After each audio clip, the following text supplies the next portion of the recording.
We are incredibly lucky to have Peter Singer with us today. He is a professor of bioethics in the University Center for Human Values at Princeton University. Peter Singer is a preference utilitarian who has written extensively on animal liberation, personhood, and the moral status of humans versus animals. In 2021, he received the Berggruen Prize for Philosophy and Culture. His work, such as Animal Liberation, is often credited with starting the modern animal rights movement. He has also co-founded Australia's largest and most effective animal organisation, now known as Animals Australia. I'd like you all to join me in welcoming Peter Singer. Thanks, Lara.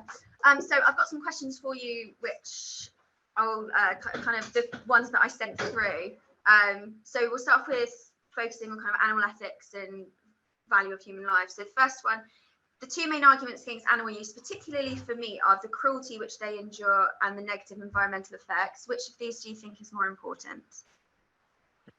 Well, I first got interested in this issue because of the cruelty aspect of it, because of my concern for animals, and particularly the fact that most of the animals that I had been eating up to then were coming out of factory farms, that even then in the 1970s, more and more animals had been put indoors, crowded into huge sheds. The conditions were basically geared to maximizing the profit of the producer rather than any consideration for the welfare of the animal. And I decided I couldn't continue to participate in such a practice. At that stage, the environmental issues that I was aware of were pollution, especially local pollution, and pollution of rivers, for example, when there was runoff from all of the manure that these factory farms produced, and the fact that it was not an efficient way of feeding the world. That is, that to grow crops and then feed them to animals is inefficient, because we actually waste most of the food value of the crops we grow, and we could produce a lot more food for the world if we ate it directly as plant products rather than feeding it through animals. At that stage, I'm talking about the early 1970s, nobody was talking about climate change. It really wasn't on anybody's radar that I knew. It only became more prominent in the 1980s. And from then on, I started thinking that the environmental argument is a really important argument for avoiding meat. So I still think that's the case. But for me, the real crunch argument is the argument about the treatment of animals, that we shouldn't really be thinking about animals just as things for us to use. We should be thinking of them as animals, as beings with lives of their own to lead. And, you know, if we give them good lives, that's one thing, but if we're putting them into factory farms, that's a completely different thing. So that remains the most important point for me. But of course, climate change is a huge issue as well. So they're both important. So I want to ask any questions about animals in particular, or animal rights.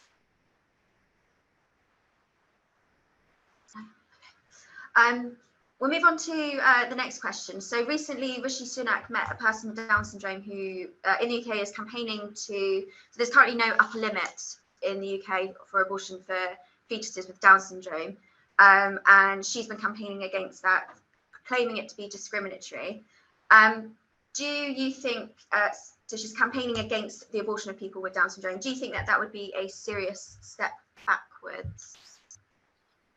Well, I do think it would be a step backwards, yes. I think it would be a step that restricts the choices that a pregnant person might make in terms of the child who they want to have. And, you know, you can use the term discrimination here. That term sometimes has a neutral meaning, like maybe not used very much nowadays, but you might say somebody had a discriminating palate, meaning that they could taste certain foods that other people might not really notice, or they might be sampling different kinds of wine and they might be able to tell you which country or even which region the wine comes from. So in that sense, of course, it is a kind of discrimination to terminate pregnancies because your child has Down syndrome. But the question is it a bad thing in the negative sense when we talk about discrimination on the grounds of race or gender, and we just assume then that discrimination is wrong? So I don't think so. I think it's reasonable for a person to prefer to have a child who can be expected to have cognitive capacities, intellectual capacities that are within the normal range for the community, so that you can hope that your child will be able to go to a normal school and learn. You can hope that your child will go on to university, will become independent, be able to live by themselves, work by themselves, and very importantly for some parents anyway, that your child will themselves be able to have children, and that you will therefore eventually have grandchildren. Now, one of the facts about Down syndrome is that um, Down syndrome people cannot have children. There may be some exceptions where there's what's called a mosaic. They don't have the extra chromosome in every cell, but standardly people with Down are not able to have children. And also, of course, their intellectual capacities usually are not sufficient for them to go to a normal school. Now, again, there's some variation, and you might be lucky, but if all you know is that your child will have Down syndrome, and you say, I don't want this child, I'd rather have a child who will have all of those normal capacities, or can be expected to have them, I think that's perfectly reasonable. I don't think that's discrimination in a bad sense of the term. I think that's a choice that we should allow people to make if that's their wish, and if they're making it effectively before the child has really begun their life in the sense of starting to have a mind and a consciousness and so on, then I think it's a reasonable decision to make. Theo? Yeah, I just think it sounds a little bit like social Darwinism. I think people with Down syndrome have just as much right to life. They can live perfectly independent lives. There's nothing stopping that. It may be a bit more of a challenge, but I don't think that stops their right to life. It's certainly not social Darwinism. Social Darwinism is the view that what we want to do is to somehow produce the children who will evolve in some way. And that social Darwinism makes the mistake of thinking that evolution has a purpose. There is no purpose to evolution. It's simply something that happens, and we shouldn't see it as itself a value. But you made a different point, I think, as well, and that is saying that people with Down syndrome have a right to life.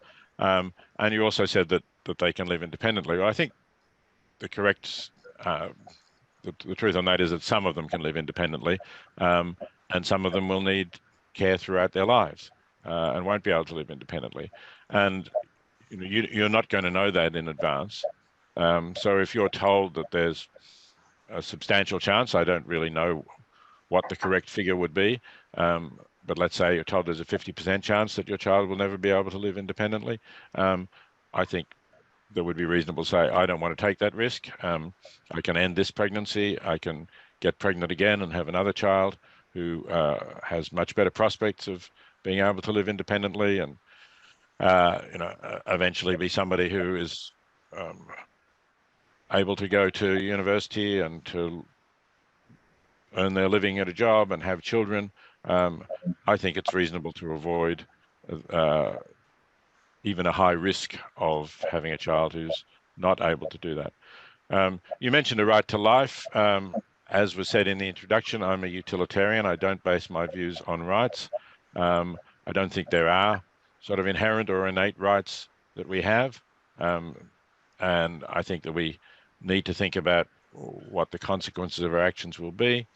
Terminating a pregnancy does not stop anybody's life continuing who has already begun their life, in the sense of having awareness that they continue to live, thinking about their future. I think effectively it stops a life before you really have a life that has started. It's perfectly true that in the sense of a biological organism, there's a life there, just as there is a life with a cow or a pig or a dog. But in terms of the consciousness and awareness, and we're talking about some stage during pregnancy, there isn't a consciousness or awareness of the level that there is with a cow or a pig or a dog. So I don't think there's a particular right to life that that fetus has. Thank you. Actually, quite a nice lead on from that. Do you think it's too difficult for the average person to really embrace and follow utilitarianism? Does it require a level of selflessness that's beyond us?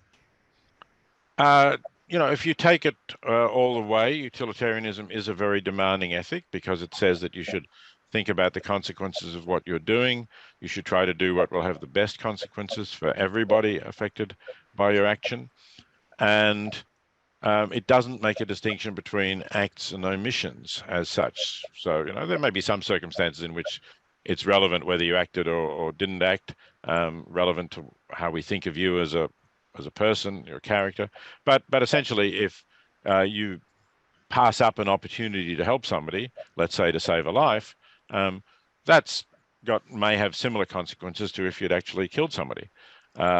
So that does make utilitarianism very demanding, because we do have opportunities in the world as it is today. We have a lot of opportunities to save lives by, for example, not spending on things we don't really need and donating what we've saved to effective charities that are helping people. So it was mentioned in the introduction that I co-founded Animals Australia, now Australia's largest charity helping animals, but I've also co-founded The Life You Can Save, which is an organization you can find online if you go to thelifeyoucansave.org, that provides a list of the most effective charities helping people in extreme poverty.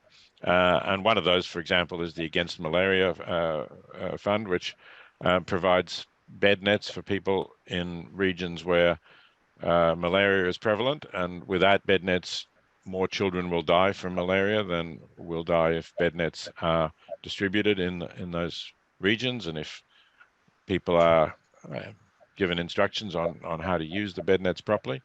So you can save lives by saving up some money and donating it to the Against Malaria Fund. So that means that's, from a utilitarian point of view, we ought to be doing that.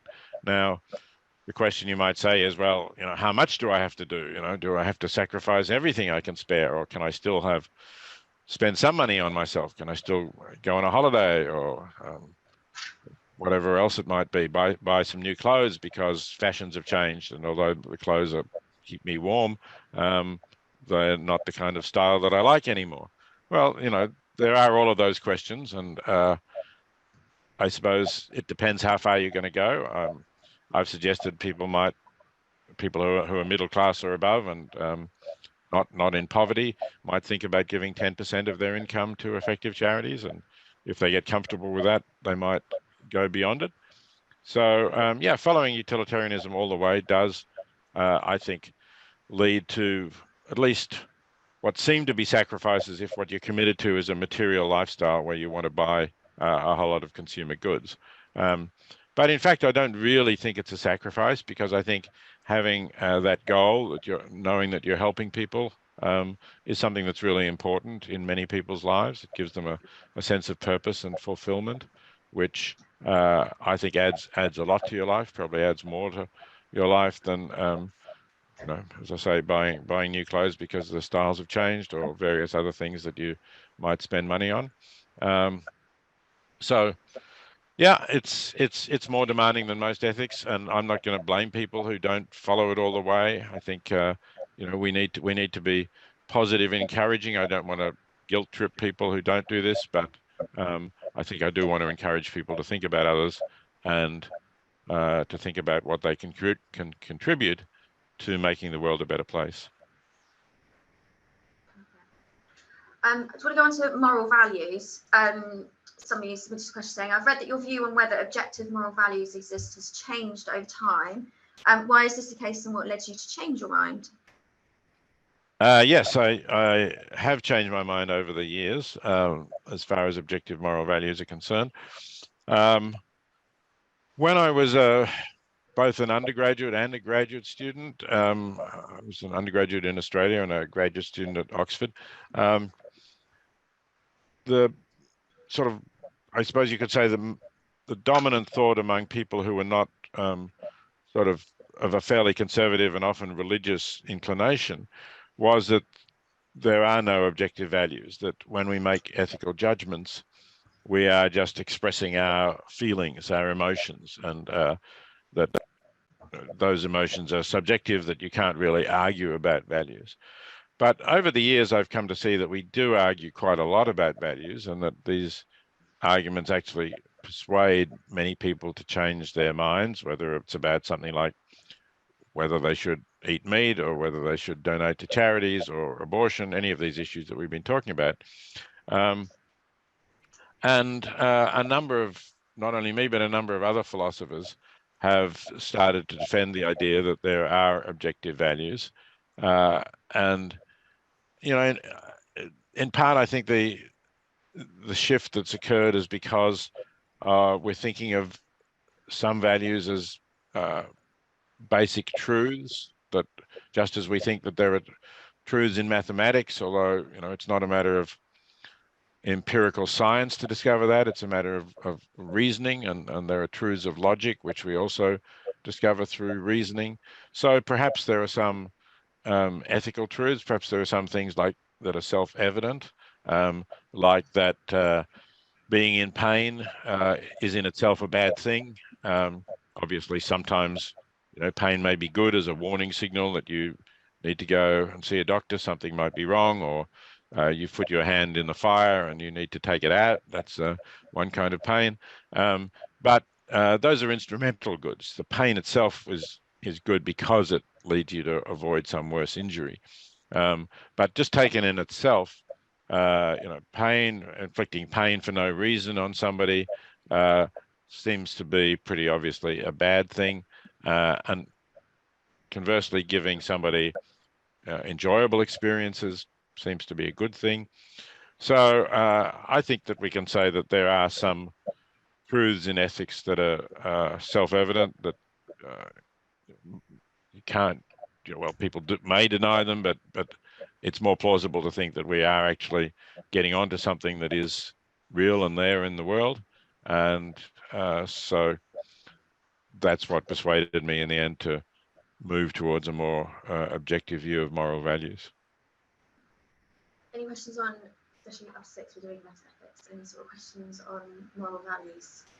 Go on, Eliana. Well, do you think it's possible to hold your views about animals without an objective set of values? Well, I did for many years, so I suppose it must be possible. But maybe it wasn't so convincing, right? What I was arguing, if you look at my book Animal Liberation, which came out in the first edition in 1975, when I certainly didn't think that there were objective values, essentially my argument then was that, you know, it goes back to the remark about discrimination. Before, I was saying that if we object to forms of discrimination on the basis of race and sex, which I do think are you know, objectionable forms of discrimination, then how can we support discrimination on the basis of species? In all of these cases, what you have is one group which is more powerful, a dominant group, whether it was, you know, whites, people of European descent in the era of the slave trade, let's say, or males for most of human history and most societies have been, you know, physically stronger than females and have been more powerful, and they've then dominated the weaker group, and they've developed an ideology which said that this was right. So as the slave traders said, you know, maybe God has given us the slaves to use, or sometimes they said, you know, we'll save their souls by teaching them Christianity. And in the case of the standard sex roles, again, people thought that this was natural, or in some cases God-given, and you could find passages in the Bible to support those sorts of views. So people developed an ideology which justified what we now see as being just kind of exploitation of the weak, using them for their purposes, most obviously in the slave trade. And really, I think what we do to animals is similar. We are exploiting them, we're using them for our purposes, and we develop a set of ideas which says, well, this is somehow right and natural and okay. And again, there's this passage in the Bible that claims that God gave us dominion over the animals. So my argument was that speciesism is similar to racism and sexism, and if you reject racism and sexism, you should reject speciesism, and not accept the treatment of animals. So this is a kind of long answer to your question. Can you take the view about animals that I do without being objectivist? You could say it makes it into a hypothetical argument. If you're not a racist, if you're not a sexist, then you ought not to be a speciesist. And of course, it was open then for somebody to say, okay, well, if speciesism is if these three go and stand and fall together, I'm sure that speciesism is justifiable, so therefore racism and sexism are justifiable as well. Now, that would be a possible view to take. I don't remember really anybody saying that, at least not so openly to me, but it's possible. So you can get some argument without objective values, but it does presuppose some other values that people hold. Thank you. Any? If you believe there are objective moral values, where do you think we find these, and do you think we can know them for sure, or do you think there's a sort of distance between them and us? So we find them by thinking about them. I think we certainly don't find them lying around on the ground.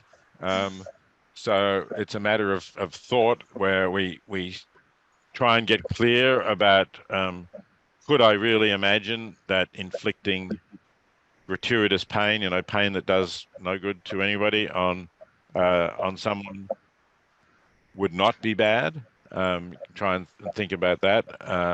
And again, I'm talking about intrinsically bad. I'm not saying it might not be bad because the doctor has to hurt you when they give you an injection, and that's going to save you from getting some nasty disease. So obviously, yes, you can inflict that pain, but just for the sake of inflicting the pain, I think is difficult to defend.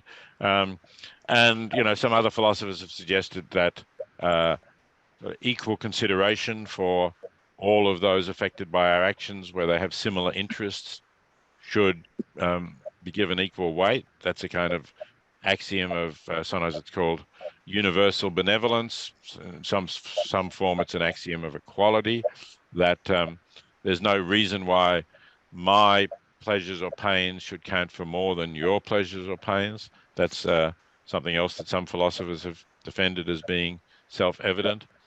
So it's really a matter of trying to think clearly, reflect on these things, say, am I being in some way biased? Am I being influenced by external factors that maybe my upbringing, or maybe even some evolutionary biases that I have that help my ancestors to survive? And if we can sort of try and get clear on that and just focus on what it really is that we're thinking about, then maybe we'll agree that there are some objective values. Now, you said, can we be sure about them? Well, I'd say reasonably confident, but absolutely sure, no. I think any claims that you make in ethics, you ought to accept that there is some degree of uncertainty, some possibility that you'll be wrong. You shouldn't claim infallibility, but I think you can have enough confidence to think about, to act on them, unless there's some particular reason why you become uncertain about them. Kind of a bit of a link with that, before you mentioning about objective moral truths coming from Christianity when you were kind of at university. Do you think that, as an atheist, do you think that Christian ethical theories like natural moral law have their place in the world, and their claims of objective truths that come from a deity? Well, I think the natural law tradition is a very old one. It goes back, well, probably at least to medieval times. Some people talk about going back to Aquinas. I think it's a tradition that is worth engaging with. I've always tried to engage with it myself. In fact, in one of my classes here, just 2 days ago on Tuesday, I had a Roman Catholic moral theologian, a man called Charles Camosi, coming to talk to my class and to have a discussion with my class about some decisions about ending life relating to euthanasia. And I certainly think that should play a part in our education to understand where many people and many traditional ways of thinking have come from. I know that sometimes it's been controversial, and as opinions have shifted, some people want to silence defenders of natural law. John Finnis, who's a professor at Oxford, maybe now an emeritus, I think, there was an attempt to stop him teaching because he was defending a natural law view that homosexuality is wrong.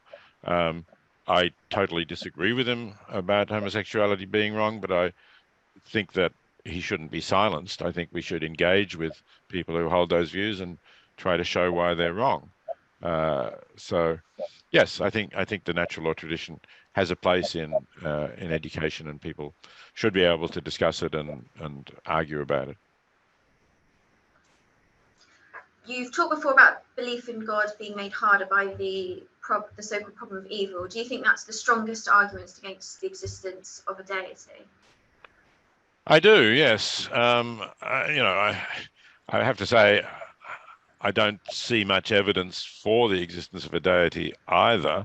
But if you really want a conclusive argument, and I should say this is an argument specifically about the kind of deity that Christians believe exists, and I think people of Jewish and Islamic faith believe in a similar deity. But so this is basically a God who is all-powerful, all-knowing, and all-good. So God knows about the suffering that happens in the world. God has the power to stop or prevent that suffering. God is not evil. God is entirely good, and yet that suffering continues. Now there are various attempts to defend this fact, which seems to be a paradox. Some people say, well, it's because of people's sin, so that's why they're suffering. But then you'd have to say, so what about infants? They haven't sinned, but they may still suffer. And then some people will say, well, that's because of Adam's sin. That's because of original sin. That seems to me a horrendous idea, that somehow it would be justified to inflict suffering on a baby, thousands or millions of years after some ancestor sinned. But also there's the suffering of non-human animals who are not descended from Adam. So original sin doesn't apply to them. And there's suffering that non-human animals go through that is not caused by humans. So as an Australian, the example that comes to mind for me is we quite often have severe droughts in Australia. And when we have severe droughts, you see wild animals dying from thirst. There's just no water for them. So kangaroos or perhaps koalas will die of thirst. Now that obviously is a death that causes suffering. And it can't be explained away by kangaroos sinning or original sin or anything like that. So I just find it impossible to reconcile that with the existence of the kind of God that Christians claim exists. Any questions about God, existence of God, problem of evil? Have you ever been tempted to have any religious beliefs? I'm sorry, were you addressing me? I think the line broke up. I was asking them if they had any more questions on your net. But so, have you ever been tempted to have any religious beliefs? Me? So I suppose when I was maybe the age of some of you in the class, I was a teenager. I was tempted. I mean, I suppose it would be nicer to think that there is a benevolent God looking after the world. There's that temptation, and of course it would be nice to think that there was a life after death, where if you were good, you were going to go to some place where you would be reunited with people you loved who died before you, and everything would be blissful. So yeah, there's a temptation, but it just doesn't seem at all plausible to me. Any general questions from the floor? Charlie? So The Guardian in 1999 described it as the most dangerous man in the planet. I'd like to hear your thoughts on that quite extreme statement. Yeah, I thought it was a very extreme statement, and 2 years later, Al Qaeda destroyed the World Trade Center and the Pentagon, and I think Osama bin Laden replaced me as the most dangerous man in the world. And I don't know, maybe Putin has that title at the moment. So I don't think I'm anywhere in the league of those people. I think the thought was that I was undermining some ethic of the sanctity of life, and that this would be extremely dangerous. And we haven't really talked about my views about assisted dying or voluntary euthanasia, but certainly when I first started advocating it in the 1970s and 1980s, a lot of people thought that this was very dangerous because there would be a kind of slippery slope. Once you allowed some kind of assisted dying or euthanasia, then the state would step in and would start killing other people who were politically or ethnically undesirable. And there were people who said, this will kind of bring back the Nazi kind of state. I didn't think that was very plausible at the time, but now we've got quite a number of countries who have legalized voluntary euthanasia or assisted dying. In the Netherlands, for example, it's been openly practiced for about 40 years now, and there's no real sign of certainly no sign of a slippery slope towards the kind of atrocities that people were talking about. And many other countries have adopted it. Actually, I'm a little surprised that the United Kingdom is lagging on this issue, because a lot of countries that were formerly Catholic countries and still have a significant Catholic influence have adopted medical assistance in dying. Spain is one example. And here in the United States, a number of different states, including California, have it. Australia now has accepted it. Canada have accepted it. So a lot of countries, which in some ways you would think have similar attitudes to the United Kingdom, now allow physicians to prescribe a drug to a terminally ill patient that they can take when they choose, that will peacefully end their life. And obviously from a utilitarian perspective, that's giving them more choice, and it's allowing them to avoid unnecessary suffering. If they're going to die in a little while anyway, and they've judged that the quality of their life is no longer one that they think worth living, why should they have to go through to the very end to die of so-called natural causes? So yeah, that's those were the kinds of views that were thought of as dangerous in the 70s and 80s. I was a bit surprised to be called that in '99. That was when I came to Princeton, and there was a lot of publicity here, and perhaps more opposition to my views there from the anti-abortion movement as well as the sort of anti-euthanasia movement. But I don't think that really was plausible at the time was said, and it certainly hasn't stuck around. How do you think you can judge whether someone could be voluntarily euthanized or have assisted suicide? What conditions should be in place for that to be allowed to go forward? Well, the main factor is that they should be requesting it, and generally speaking, the legislation requires more than one request. So, you can't just say, "Doctor, I want to die," and the doctor gives you either an injection or a drug that you could take immediately. There's usually some sort of cooling off period. You have to come back after a number of days. I think in some cases it's as much as 2 weeks. In other cases it's a bit less, and repeat your desire. If the doctor has any thoughts that you may be mentally ill, they have to call in a psychiatrist or somebody like that. Usually a second doctor has to be consulted and confirm the diagnosis that you are terminally ill, that you're likely to die. Not all the countries require you to be terminally ill, but most of them do, and generally they say you have to be expected to die within 6 months. In some countries like the Netherlands, it's enough if you are suffering unbearably, even if you're not terminally ill. So those are the most important conditions that ensure that this is really a voluntary decision, that it's a decision that has a kind of rational basis, that it's not, It's not that you've broken up with the person you love and life without them is not worth living and therefore you want to die, because mostly people get over that in a while and go back to enjoying their lives. But it is something serious like a terminal illness or an incurable condition that you find unbearable. And then with the safeguards for ensuring that it's your voluntary decision, I think that's sufficient. Amber? I was just wondering if do you think the patient's family should have a say in their assisted suicide, or do you think it should be up to the patient's choice alone?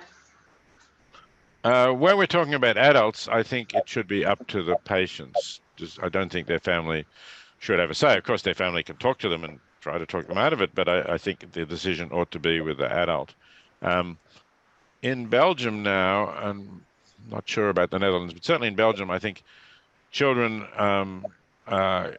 above 12, if I remember rightly, can request, if they're terminally ill, can request assistance in dying. But I think their parents have to give the consent as well in that case, and that seems reasonable to me. Do you not think that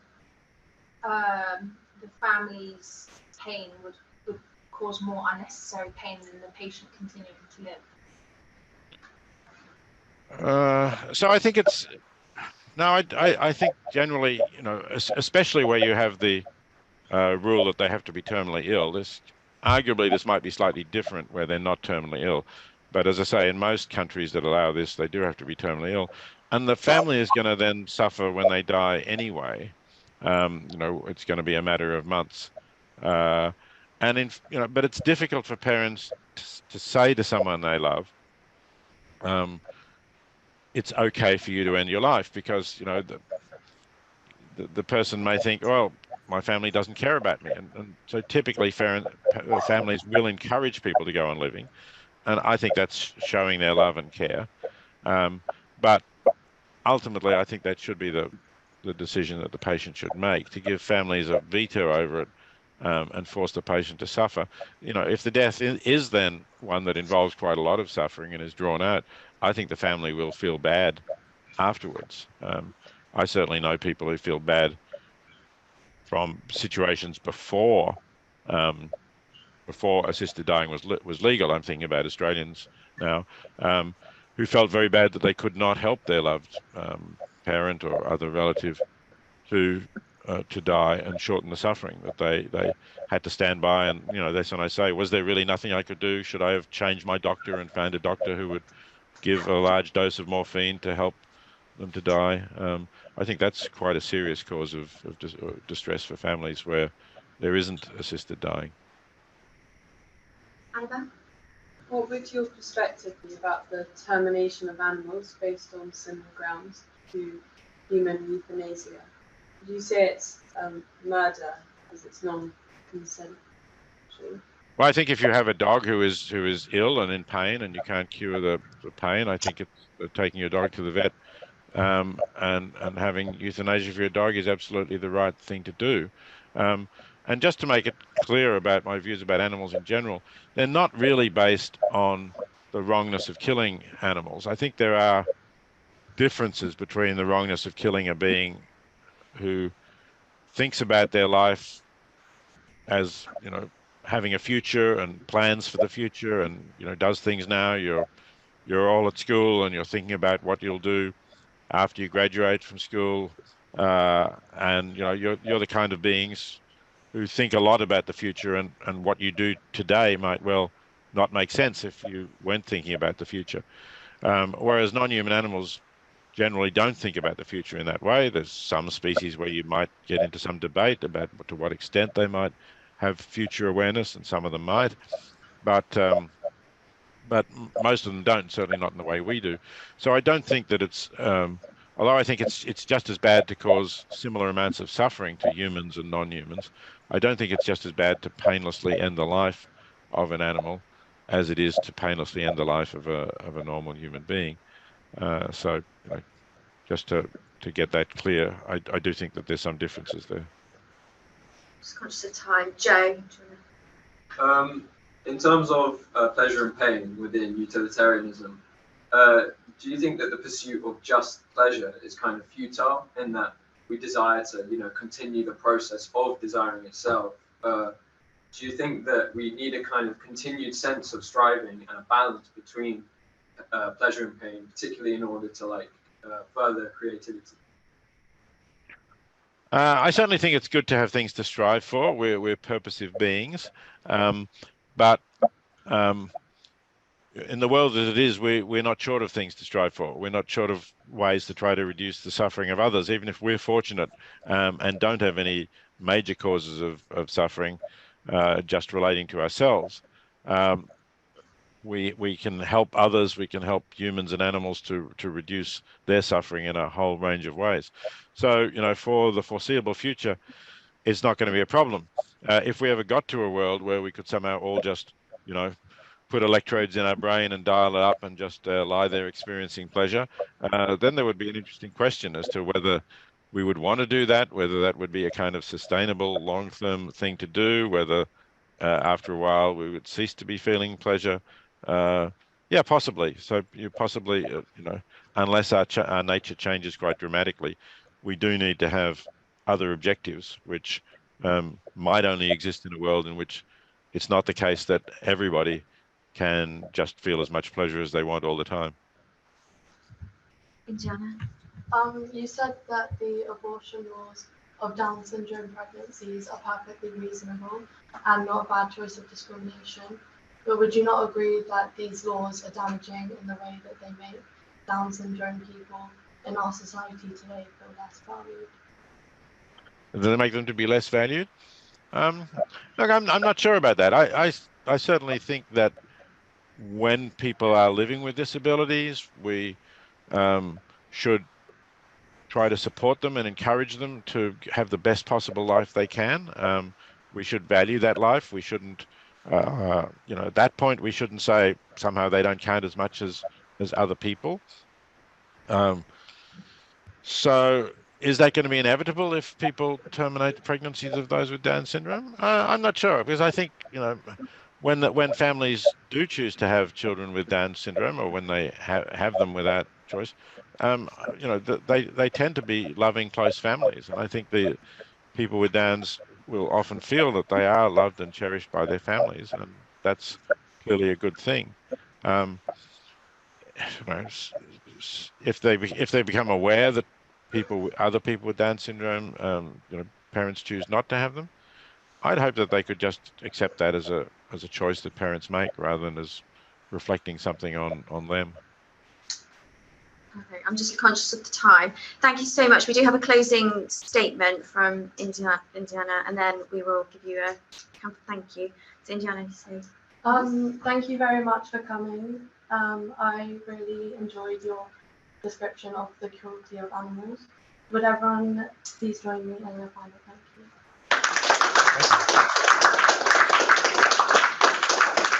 Thank you very much. That was thoroughly enjoyable. I know that we all found it really, really useful. Hopefully we'll be able to get you back maybe next year. Yeah, hopefully. And meanwhile, do your own thinking. Exactly. Bye. Thank you so much. Thank you. Bye. Bye.